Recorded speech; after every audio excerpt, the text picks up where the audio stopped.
Hello and welcome back to Shakesyear. We are working on Edmund Ironside and we've made it to Act 3, Scene 1, which is the scene that would have been illegal to perform when this play was supposedly originally written back in like 1587.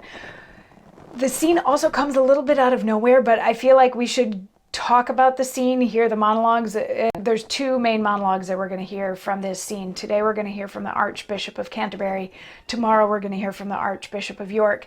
And I think tomorrow we should talk about the scene sort of in retrospect because I don't want to give too much away, aside from the fact that this is a scene that would have been illegal to put on at the time that it was written, which might be why we're questioning who wrote this in the first place.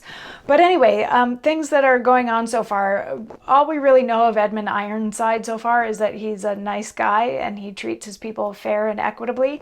Meanwhile, Canutus is furious at Ironside. He just lost 20,000 soldiers who he had sent north to fight Ironside. He sort of coerced the Earl of Southampton into bringing in his daughter, and who he then proposed to and got married to real quick. And he's livid that Turkillus and Leofric deserted him, so he mutilated their sons. But then he also had a little bit of a crisis of faith, a crisis of confidence when he found out that he lost 20,000 soldiers, and he turned to Edricus as his number one advisor because, as we all know, Edricus is also a swell guy himself, who told us in a monologue about himself that if anybody knew everything that he did, they would think that he started studying villainy from the moment he was born. So anyway, we've got the good guys and we've got the bad guys. And that's sort of how this scene is set up. We have the Archbishop of Canterbury, who is aligned with Canutus, and the Archbishop of York, who is aligned with Edmund Ironside.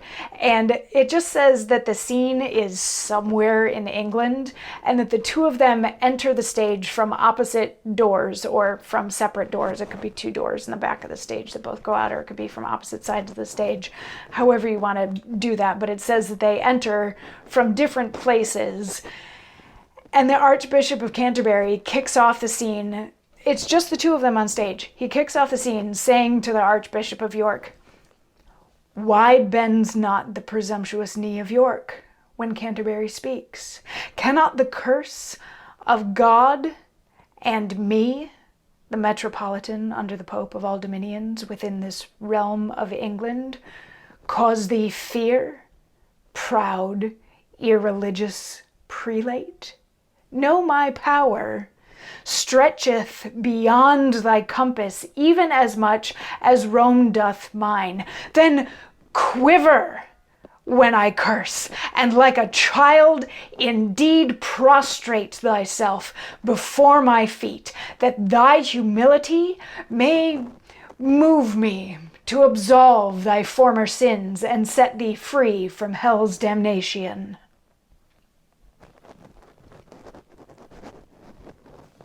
This is how he greets his fellow archbishop. It's an archbishop from the other side of the war and the conflict and everything, but he walks in, he's like, "Bend the knee. Why have you not yet bent the knee? Do you not understand how powerful I am? Are you not afraid of God and then by proxy of me? Like, don't you know that my power is as much bigger than yours as Rome has like more power than I do?" So he's drawing that comparison.